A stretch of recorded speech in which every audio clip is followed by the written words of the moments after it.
And so, hello everybody, here is Michael from New Left, and today I have the most precious guest I've ever had so far. I mean, records are made to be broken, so I hope that another records will follow, but as importance in the world of unionization is in Europe, Christy Hoffman might be one of the most, if not the most important person to talk about unionization in Europe.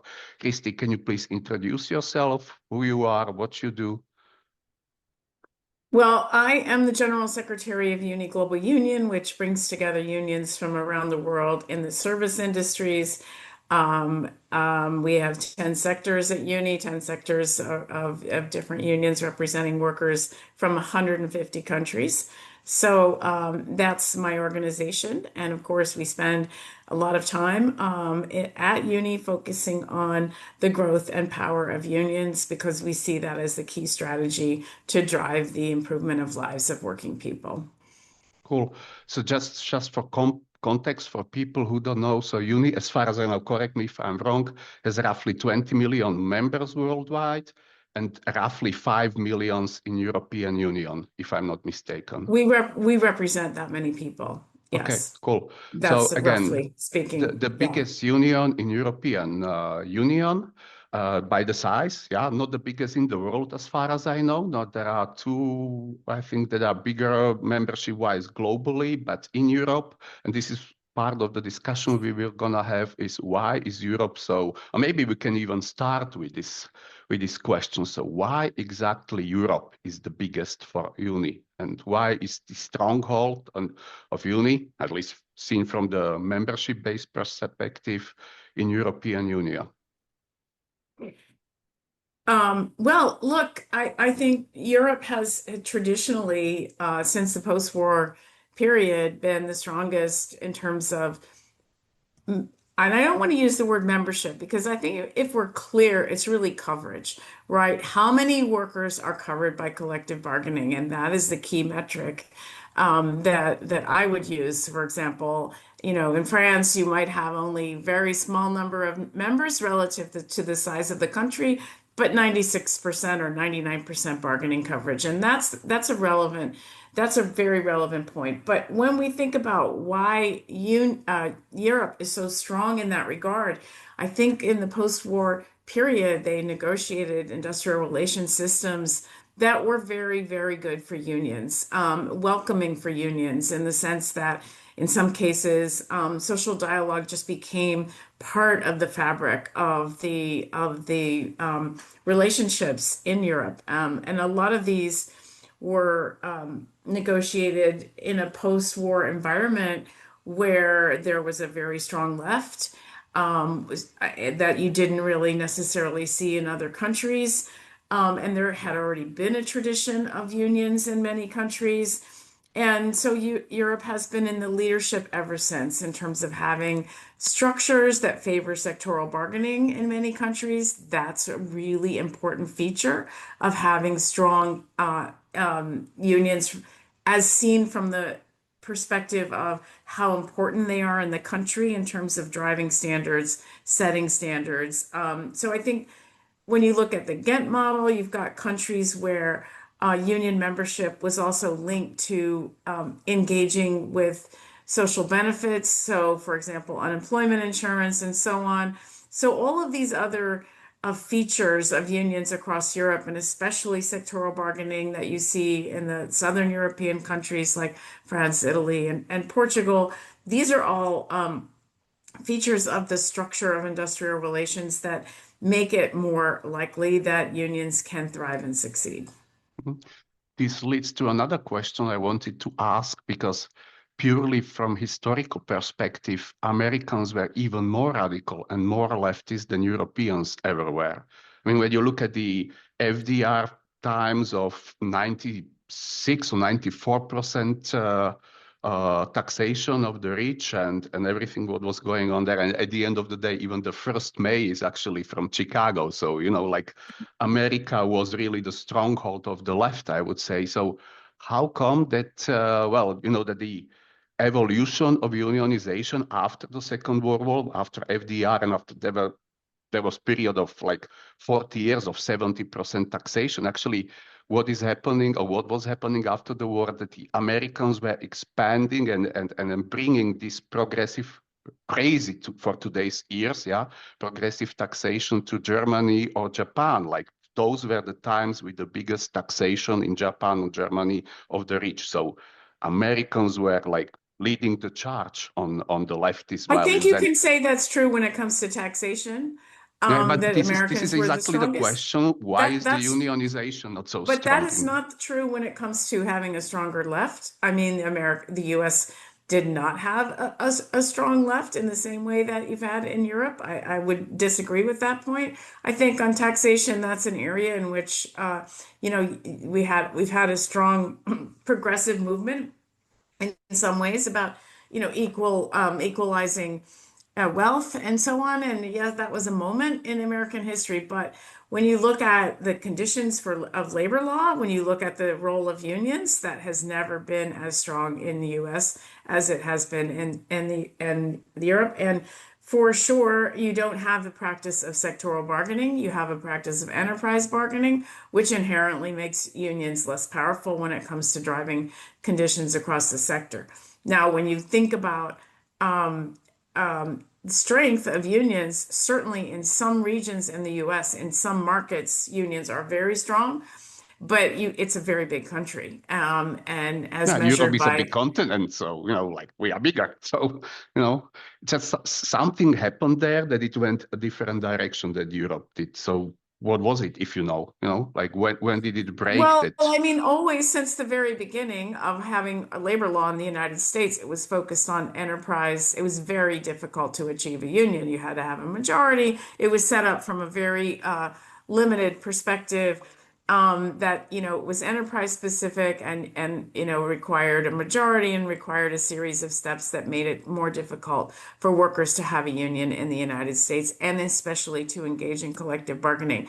That was always the case pre-war, I mean, and post, and it never really changed away from that model. And therefore, you have pockets in the US where workers are able to achieve a union, and many areas where it's just simply not. I think that is driven by, there's some very good written work on linking some of that to the history of slavery, to the history of slavery in the United States, where you'll see the slave states were actually the very, very lowest when it comes to union recognition, to the divisiveness of racism, which has been a big part of the anti-union culture in the United States for many years. And then, certainly the capitalist class in the United States in the late 70s decided they wanted to make unions extinct, meaning that they would accept the fact that there are currently unions in about 10% of the workplaces of the US, but beyond that, they would make it impossible to create new unions. And so, density has continued to decline in the US because even though the total number of union members is not declining in any serious way, but the density relative to the economy is continuing to Mhm. decline now to 6% in the private sector. Okay. So, it's partly because I don't know how much you know about, creating a union in the United States right now is virtually impossible unless the No, employer as far agrees. as I know, there has to be this 50% vote, and there is a lot of scaremongering in states. So if you Yeah, I mean, there create is a what we union, call, jobs gets lost, and all this boo boo boo, and then people just believe. Yeah. I mean, uh, we started in the late 70s with what's called union avoidance. The employers would call it that. We call it union busting industry. It's about a $401 million industry in the United States, where professionals are called in to engage in all kinds of psychological and even, other tactics to create fear across workers who are heading towards a vote. You have to have proof that a majority of the workers in the worksite want a union, but if you're having a vote, you normally Sorry see to these. jump in because this is interesting to know. It's 50% of those who voted, or it's 50% of all the workers? It's 50% of those who vote if you're having a Okay. vote. And if you're And not, is there if some you, kind of thresholds? Because, like 2/3 can decide not to vote, and then, that's 1/3 yeah, decides let for me the other explain to you. 2/3. So, first of all, there's one rule for people in transportation. So, if you're in airlines and trains and so on, it's 50% of everybody covered by the So collective let's say bargaining. 1,000 people work in that company, at least 500 have to vote. No, let me finish. In the Yeah. transportation, there's no, it's 50% of everybody and it's a mail ballot. So if 30% return the ballot, the union loses. If it has to be that you have the votes affirmatively, there's no requirement about how many have to vote, but it's just you have to have the votes of more than 50% of the eligible voters in transportation. In a normal private sector election, it's 50% plus one of those who vote.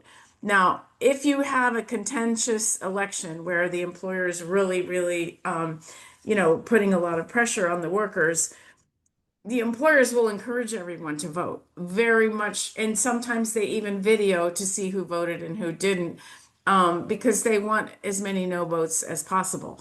And of Mhm. course, the union, so it's very rare in a contested election to have a small turnout. It is very rare to have a small turnout. Usually, workers go and vote. They're given time off work to vote. And it's a physical vote. You go and now we had mail ballots during the pandemic, but usually people are given time off to vote. And it's 50% of those who vote. So if 100 people vote, you need 51 yes votes. Um, but that part is not the tricky part. The part that's difficult is the months leading up to an election are very, very, can be torturous for the workers. They're threatened. They have mandatory meetings with the employer. They have, even in an Amazon election, posters in the bathroom. If you sat down on the toilet, you would just look at a big poster saying vote no. So this is it's very difficult for unions to succeed in these elections unless it's a very small unit of people. So when you see Starbucks elections, you might have 20 voters.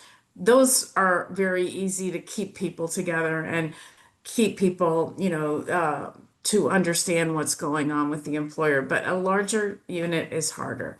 Um, and so, unions don't like to go for elections unless they have really big support or unless the employer has agreed we will not engage in union busting, which is the key obstacle.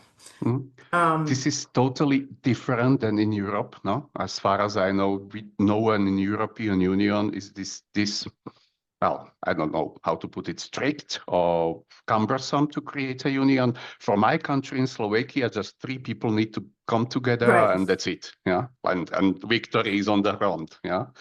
I think So, the thing about Europe is, however, you don't have these strict rules. That's absolutely true. And in some cases, a union is automatically recognized. If you look in Italy and France, a union is automatically recognized, but then you have to compete for which union, not whether there is a union, but which union it represents you in bargaining or, councils and so on. But then when you look in Ireland and Germany, for example, in those countries, there is no rule about they don't have to recognize the union if they don't want to. We have Amazon in Germany right now who refuses to engage in collective bargaining. And there's no rule that they must engage in collective bargaining. And same in Ireland. There's no rule that any company must engage in bargaining. So that's the complete absence versus in the US, it's very strong. But I think in Germany, it's sort of expected that that company will bargain with a union that has a presence at its work site. It's sort of expected that they will, but they're not required. some don't. Huh? Some take it blase. Yeah. Yeah, some don't. And, the other point I would make is that, especially with Amazon as an American company, they are importing some of the tactics they use in the US, they're using now in the UK. They bring in many of the similar anti-union bringing in consultants, requiring workers to go to all of that they've used recently in the UK. So they're exporting that model, and not so much to other countries because there's no other countries in Europe that I know of that require an election. It's not hard, as you say, Croatia, Poland, you need only a handful of unions to create a union. I mean, a handful of workers. What they do is they fire the union foremen. So that actually happened in Amazon in Slovakia just a few weeks back. Someone created a union there and poof, that fella is in the wind. Yeah, So I yeah. mean, and that they do bad things. I'm not saying they don't. I think an Amazon is one of the leading violators of even the way things are normally done. Amazon, they don't care. They don't want a union anywhere in the world unless Mm. they're really required by law to No, have one. this is something that happened to me as well. I was working for American IT company, and as a union foreman, I was laid off. Actually, four of us were laid off, so I know it firsthand how it is. They just, as rules go and laws and everything, they feel above the laws, and they Mhm. rather lose the lawsuit, but they know it's gonna take years probably. So in the meantime, everyone will be scared, and well, it looks like Yeah. they know what they are doing, and they are rather losing the money on the lawsuit than having a union in that company. This is something I wanted to discuss with you as well, because, okay, you were praising Europe, or we were praising Europe, but to be honest, in last 30 years, let's say, the unionization wasn't exactly rocking. Yeah, and more or less all countries are declining, some really heavily, uh, mainly post-communistic countries. That's a bloodbath. Yeah, when I'm from Slovakia, so let's bring the Slovak numbers to the forefront.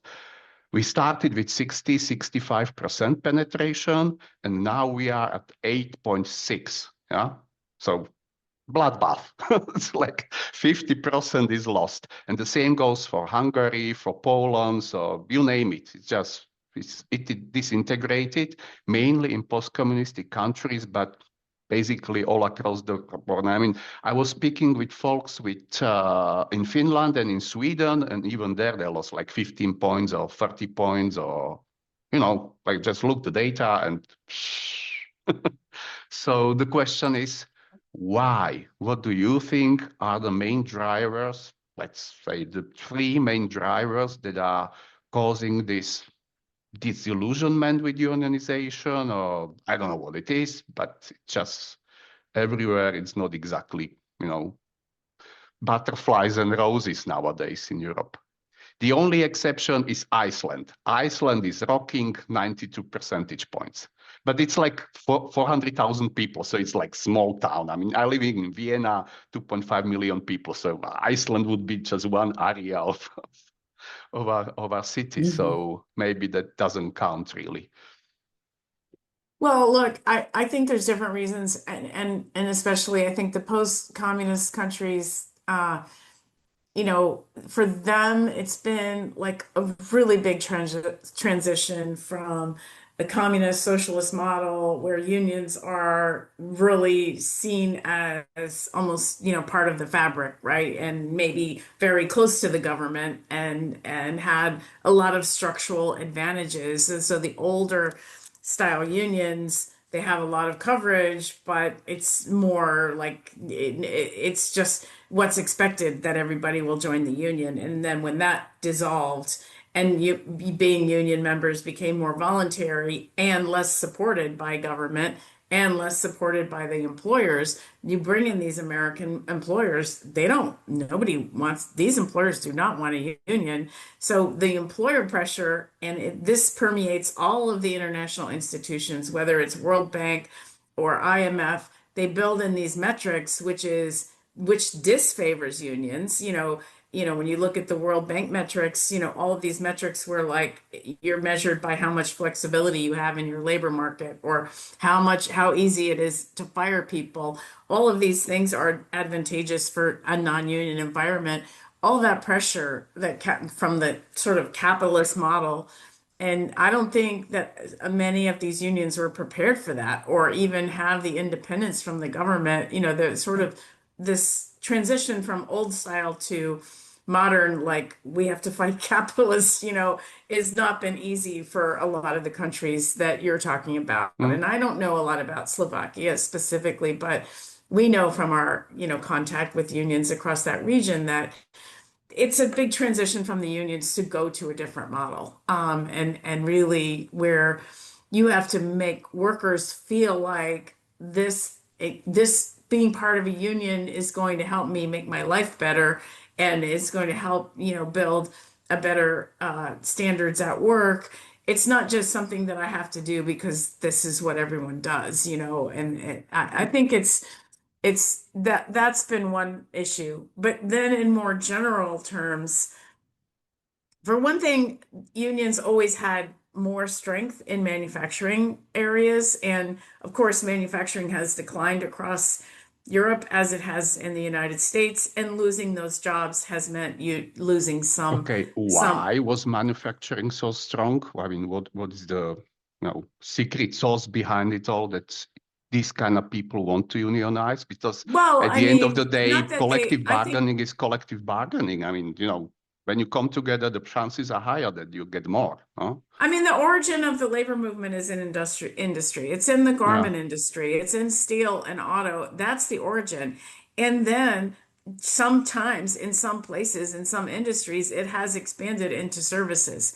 But I mean, I think that if you just look back at history, where do we start from the earliest unions? We're in, Manchester, England around the time of the Industrial Revolution. So why is it? It's because that's where workers were coming out of agriculture into cities, into places where they all work together in the same place where they had some power.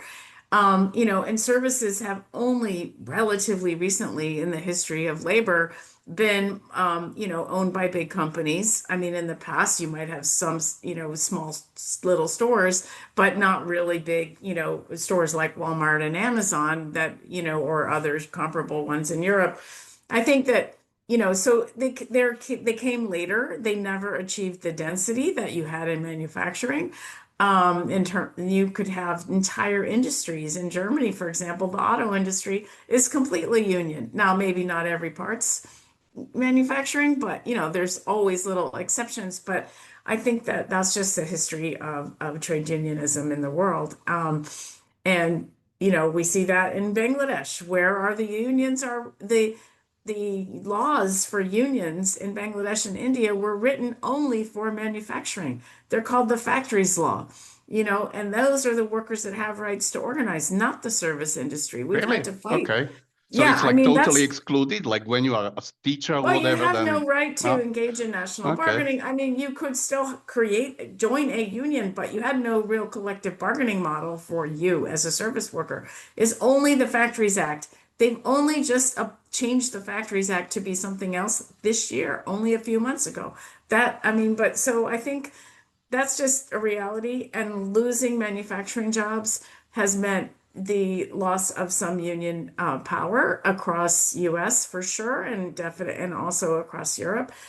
I think another point is that when you have more right-wing governments, such as over back and forth in Sweden and Denmark, you've had governments that are not social democratic. Mm. They have taken away what the Ghent model, the model of, linking union membership to subsidized unemployment benefits. And so people wanted to join a union in order to access social benefits.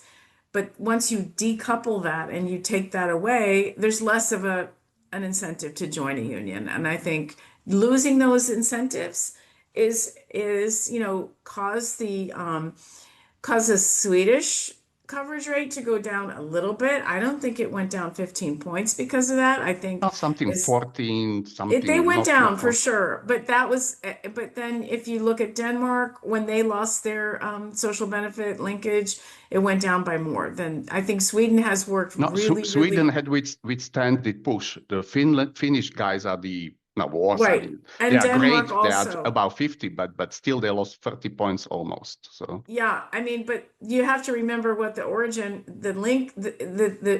of that loss was when they changed the model and they took away the link to social benefits. And In Sweden, they were really intentional about minimizing that, and they started doing campaigns on TV everywhere, like why you need a union, why unions are good, why this union's good, that union. They were very, very intentional about it, and that's what it takes. You can't just assume everybody's going to join a union. You have to really work at it because the pressure from the other side is strong that why do you need a union? You could still have all these benefits from, statutory, you already have vacation by statute, you already have sick pay, you already have all these benefits by law. And keep in mind, in the United States, none of that is by Mm, law. You don't have vacation, you don't yeah. have sick pay, you don't have, nothing is required under law. It's everything comes from the union contract. And that's another reason why the pressure from US employers is so anti-union because they know if they have a union that they're going to have to negotiate over all of those issues and especially in health insurance. Whereas non-union, you don't have any voice. And so on the one hand, it means unions have a big advantage, right? But on the other hand, it means that bosses have such a big incentive to fight. They have a huge incentive to fight because they do not want their workers to have Mm. entitlements What to I'm these always things. saying to people, if unions were really so useless as they claim, why the hell would they fight them? Like they shoot themselves in the foot by mere logic. Like when something is pointless, fuck it. Yeah. It's like breathing of air. Like obviously we are doing it. So, there is no the discussion whether we will breathe or not. So it's relatively easy to debunk these narratives because you wouldn't do Yeah. the, busting in the first place if it were really useless. It's easy to debunk that unions are worthless because they clearly are not. It depends on the country. Obviously, there's a big incentive. In some countries, like the US, there's huge difference between union and non-union, including just cause dismissal. We do not have in the US laws against unfair dismissal. So, that's also like a Totally. big So they can fire whoever they want and just we have laws against life. dismiss. We have law. Yeah. I mean, the law is that you cannot fire people for protected classes of people, meaning you can't fire someone because they are a woman or because they are a racial minority. Those are illegal. Or because they are too old. If you're over 45, you can't be fired because you're over 45. But for any other reason, they just don't like They you come and with other excuses. As creativity goes, they can be yeah. creative. So No. it's very, very easy to fire people in the US. You just send them an email, go home starting today. No notice is required, nothing. So they know, workers know that having a union in the US is a huge benefit.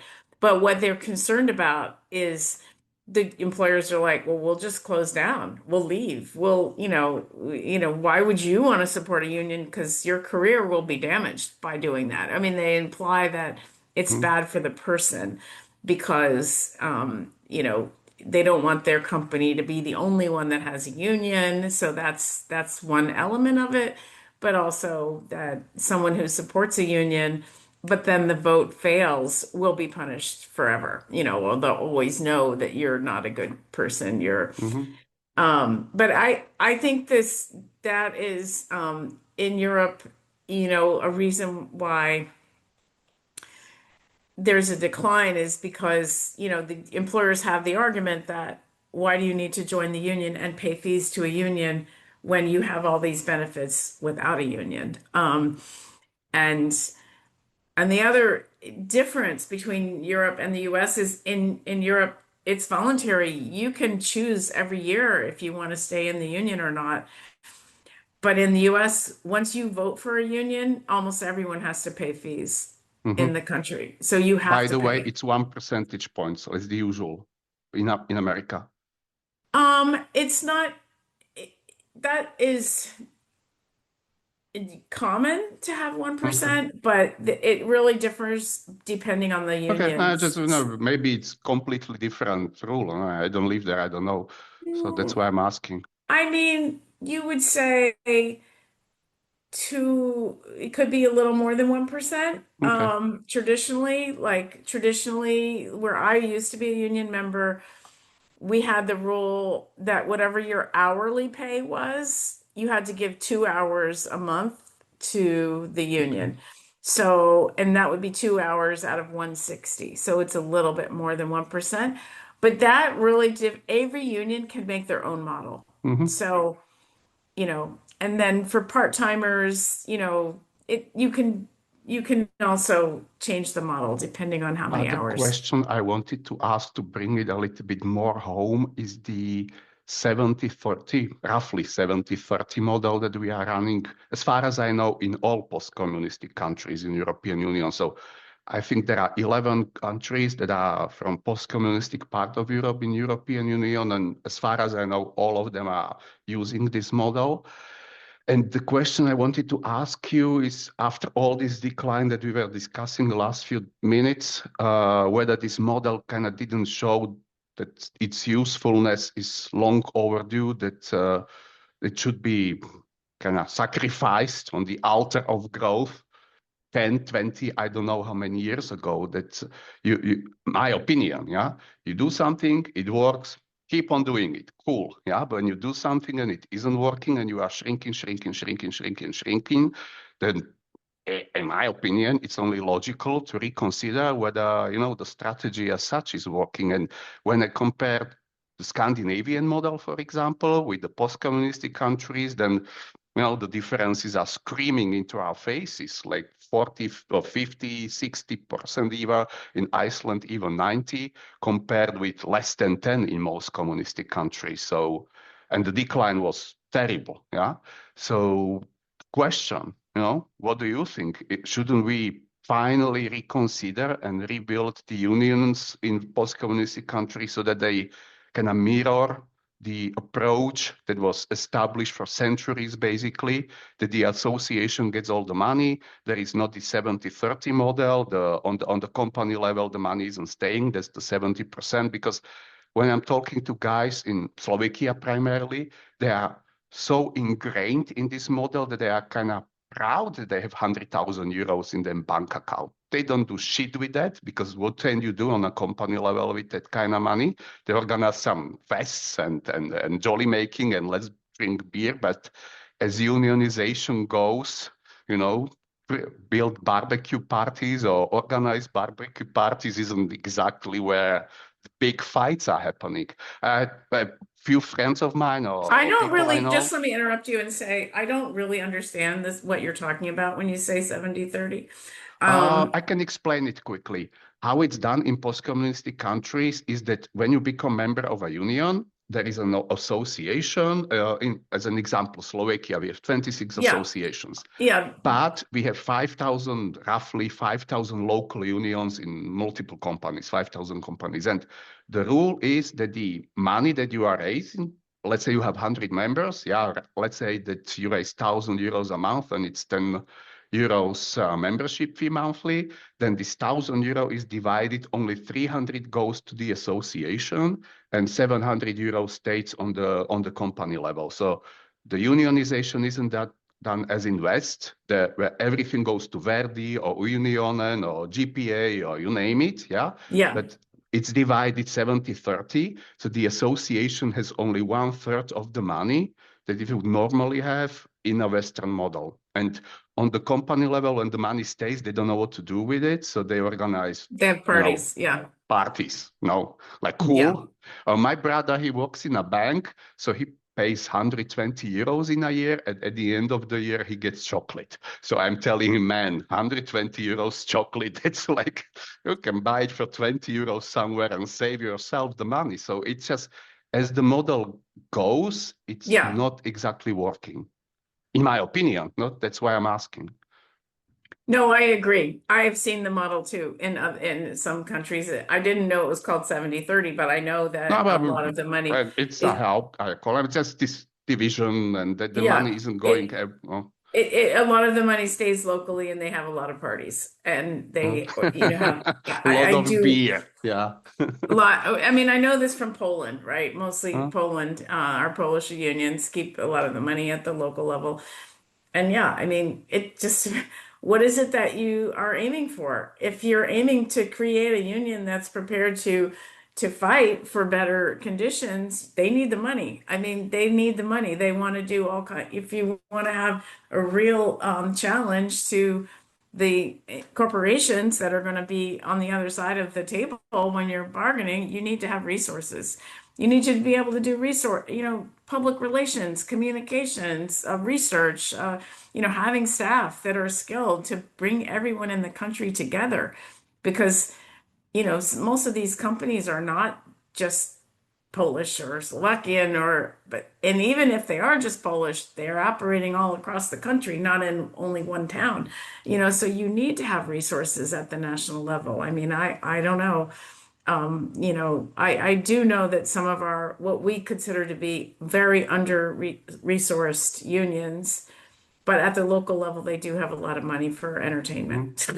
No, just to put it into perspective, Slovakia is totally shitty, 8.6 percentage points. But when you do the math, even that terrible 8.6 percentage point number actually raises roughly 20 millions a year. And if the 20 millions were centralized in, let's say, 5 Yeah, union associations, oh, that would be different discussion. Yeah, how many people yeah, you can employ for 25 million euros a year? Not exactly 2 or 3 guys. Yeah, so that's what I'm kind of alluding to, that this is yeah. maybe, and maybe not maybe, long overdue to kind of rebuild it from the get-go and admit that this was maybe good idea back then when it started 20 or 30 years ago, but today, well, Is that when it started? Is only 30 years ago? no, 30, Like, 35 depends on the country. You know, not but every country did do the change because not everyone will move from from communist model to capitalism exactly at the same date. And as an example, Slovakia did split in 1993 from Czech Republic, so everything had to be renegotiated again. So for us, it's like 33 years roughly, you know. From what I heard, why they did it that way is that there was not trust, as you were saying a few minutes back, to the old union structure because they were yeah, kind of intertwined with communists. So back then I can understand the logic. But after 30 plus years of yeah, doing it this way and it's not working, then maybe, you know, it should yeah. change. No, I could see why. No, I didn't understand that's what you were no, no, talking no, about, no. Now we know. but I but I know, but also I'm familiar with the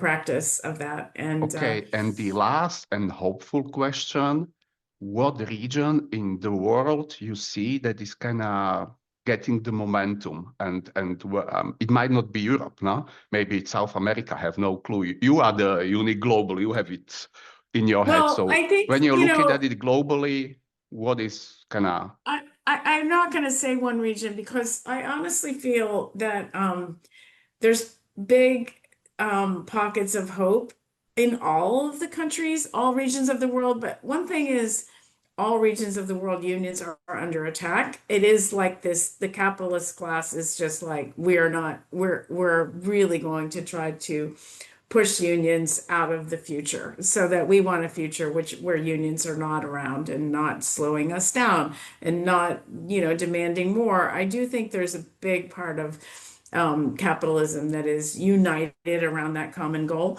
On the other hand, I think there's so many pockets of hope where workers are, coming together to say, well, our future is only going to be a good one if we come together and fight back and build stronger unions. And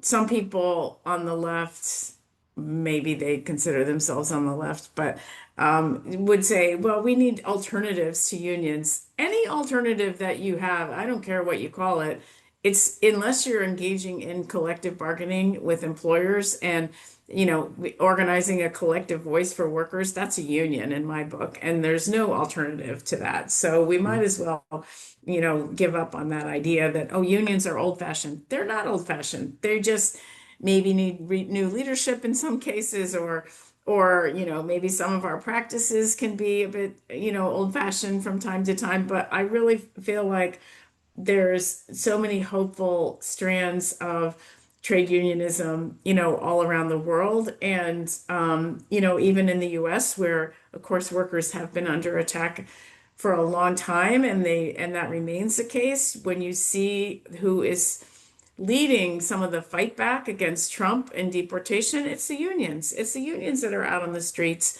It's the unions that are with civil society, not alone, but those voices in communities in Minneapolis, many of them were coming from the local unions who were taking the lead in that fight back. And that's very, very hopeful about the role of unions going forward.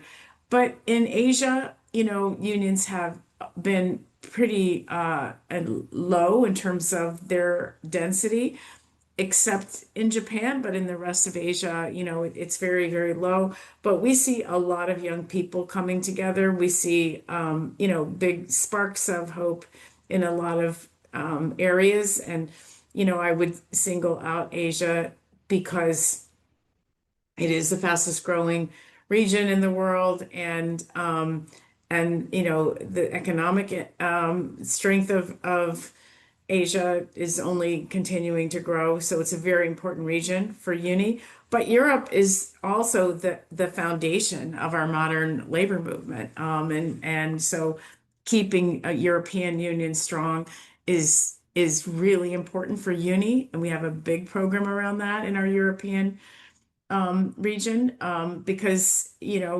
without Europe, some a key pillar of support for global unionism remains and will continue to remain Europe, and we hope that it grows everywhere in the world. But Europe's very, very important. Mhm. But Europe is the also, keystone, I would say, no? Like yeah, it's all, yeah. I huh? mean, it's been in this post-war environment incredibly strong. And it's about, I would say, about half of our membership, of our paid membership, comes from Europe, and that remains really important. So we don't give up on Europe in any respect, and we think that increasing number of European unions are coming to terms with the fact that, you know, maintaining growth, maintaining membership and growing membership are really important. And we have to look at maybe new areas of the economy that have not been around so much in the past. And, beyond manufacturing, that's obviously, manufacturing is not uni's area of coverage, but we know that, service industries also need to be thinking about their union growth and their union power. So Europe is very important, but the rest of the world as well. I think Mhm. unions in Latin America have been very strong, especially in Argentina and Brazil. And they're under attack. They have extreme right-wing government right now in Argentina. His single most important goal is to wipe out the influence of unions. He's made that really clear. And of course, in Brazil, you've got Lula, a very friendly government right now, but prior to that, Bolsonaro, who did his best to wipe out unions. They weren't able to wipe out unions, and they won't do it in Argentina either. But it is, when you're under defense, when you're playing defense for a long time, you do lose some of your power. There's no Mhm. question about it in terms of, and some of your membership in both Argentina and Brazil. So yeah, I probably This is stop the there. state of the world we are in. So, Yeah. this is the generational fight we are fighting. I don't want to even call it fight. This is value-based kind of mode of living, yeah, whether we come together and build something better, or whether we let the right wingers to destroy it from within, and they are obviously trying. So anyway, so Christy, thank you very much for your time. This was really nice discussion. I enjoyed it myself very much, and well, till next time, hopefully. Yeah.